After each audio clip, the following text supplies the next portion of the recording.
É incrível, nós estamos em 2025 e ainda tem pessoas que não entenderam o que é o movimento woke. E aí eu vi o cara do canal Tragicômico explicar com excelência o que é esse movimento. E ele não usou assim as pautas do movimento woke para explicar. Ele pegou um argumento de uma pessoa que fez na internet e destrinchou de um jeito assim sensacional. Então, para quem não sabe como funciona o movimento woke, preste atenção no que ele vai falar. E aí, só para contextualizar para vocês, todas essas conversas que ele está se referindo aqui aconteceram no X. Só que alguém fez um post no X dizendo o porquê que as pessoas são contra trans e não sei o que lá, blá blá blá. E aí ele foi argumentando até que ele sentiu a necessidade de explicar, desenhar praticamente para essas pessoas o que é o movimento woke. E aí chegamos nisso aqui. Nunca foi popular. A maioria das pessoas sempre odiou a cultura woke, só que eles tinham todo o financiamento, eles tinham todo o sistema, e aí eles usavam tudo isso para parecer que tinham um número significativo de pessoas defendendo essa merda. Só que nunca foi assim. Foi realmente uma ideologia detestável empurrada a goela abaixo da maior parte da população. E aí um outro comentário que viralizou bastante respondendo o tal do Guilherme Oz foi o desse cara aqui, que trouxe mais um exemplo completamente imbecil. E pra vocês verem, né, aquele print da publicação do Guilherme tava com mais de 1 milhão de visualizações. Esse aqui pegou 2,5 milhões. E o que o cara decidiu falar? Olha só, vou dar um relato bem pessoal aqui, não sei se alguém vai parar pra ler, mas vou falar assim mesmo. E infelizmente muita gente parou pra ler essa bobagem, por isso se faz necessário refutar, né? Mas vamos lá. Um amigo meu tem uma cicatriz na boca e ele foi jogar Fallout 4. Ele ficou todo felizinho porque tinha cicatriz igual a dele. Ele é branco e hétero. Agora pensa, ele ficou feliz só por causa da cicatriz, que fazia com que ele realmente se identificasse de verdade com o personagem dele. Porque uma pessoa que faz parte de alguma minoria não pode se sentir assim? Percebe que apesar dele estar desenvolvendo um pouco melhor, ele está usando exatamente o mesmo argumento imbecil que o Guilherme utilizou. Ai, por que as minorias não podem ser representadas nos lugares? Não é e nunca foi esse o problema. Mas vamos lá. É uma opção para customizar o personagem. Se você não se identifica, não usa, caramba. Porque existem pessoas assim e você não pode simplesmente ignorar a existência delas e fingir que o mundo só é feito de pessoas como você. Escreve mal pra caramba, além de tudo, né? Você saiu de uma mulher, você vê pessoas negras, gordas e tal, enfim, exatamente o mesmo espantalho. E aí, eu decidi pegar esse exemplo de merda que ele deu pra explicar por que isso é um espantalho e por que isso não é cultura woke. Não é nem nunca foi esse o problema. Então, pra você que insiste em ser lacrola em 2025, eu sinto muito por você, mas pega o caderninho e começa a anotar. Ok.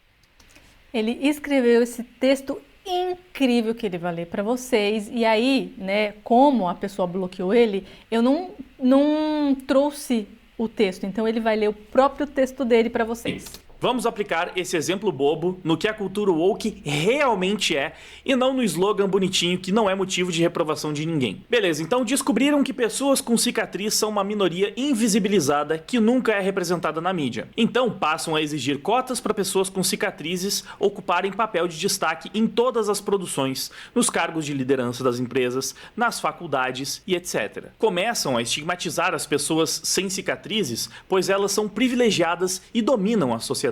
Então surge um movimento para quebrar padrões de beleza, indicando que pessoas sem cicatrizes na verdade são feias, pois não possuem as suas próprias marcas, não possuem uma cultura relevante, não possuem histórias. Nisso, uma onda de jovens no TikTok e Twitter começam a cancelar quem fala que cicatrizes não são bonitas. Várias começam a se mutilar para ter suas próprias cicatrizes e fazer parte dos grupos populares.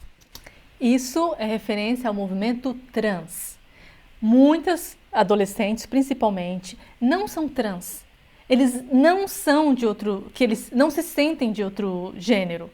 Eles não se sentem feminino ou masculino, mas dentro do grupo ele se sente forçado e aí confunde a cabeça desses adolescentes a entrarem no movimento. E aí eles se cortam, fazem as cirurgias e tudo mais. Todas as maiores empresas do mundo passam a impor um número mínimo de pessoas com cicatrizes nos seus quadros, o que resulta na demissões de pessoas sem cicatrizes e em várias pessoas criando cicatriz no próprio rosto para conseguirem essas vagas. Várias ONGs que dizem ser não governamentais, mas recebem milhões em financiamento público, passam a jorrar dinheiro em ativistas com cicatrizes para sinalizar virtude e aumentar ainda mais a divisão entre cicatrizados e não cicatrizados cicatrizados na sociedade. Todos os personagens clássicos que tinham um rosto limpo, de uma hora para outra precisam ter seus rostos cobertos de cicatrizes para compensar a falta de representatividade histórica. Toda vez que alguém reclama que essa representatividade está forçada, acaba sendo classificada como cicatrizfóbica, sofre perseguição, perde suas contas, perde seu emprego, é linchado virtualmente e precisa se retratar. Ninguém mais pode dar fora em pessoas com cicatriz, porque de repente isso também é um tipo de discriminação. Precisamos falar da solidão das pessoas com cicatriz. Se você não tem cicatriz, você não pode mais se orgulhar da própria aparência, pois isso é um ato supremacista, quase nazista. Cada vez mais políticos de esquerda são eleitos com o discurso: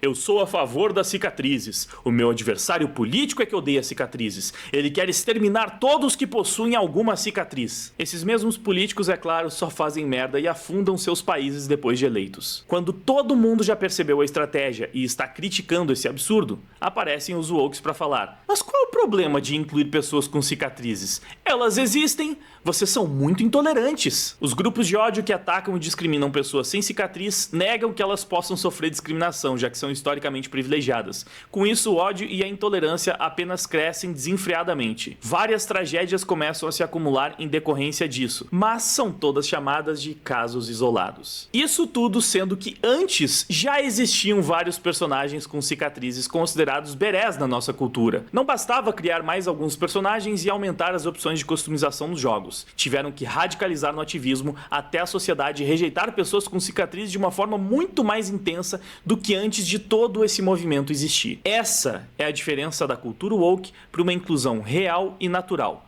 Bem desenhado para que até um idiota possa entender, mas não o woke, já que ele está uns 5 patamares abaixo de um idiota comum. Cara, mais desenhado e explicado do que isso é difícil. E depois de entregar de bandeja toda essa explicação bem detalhadinha, o que foi que o idiota da publicação lá da cicatriz fez? Ele me bloqueou. Óbvio.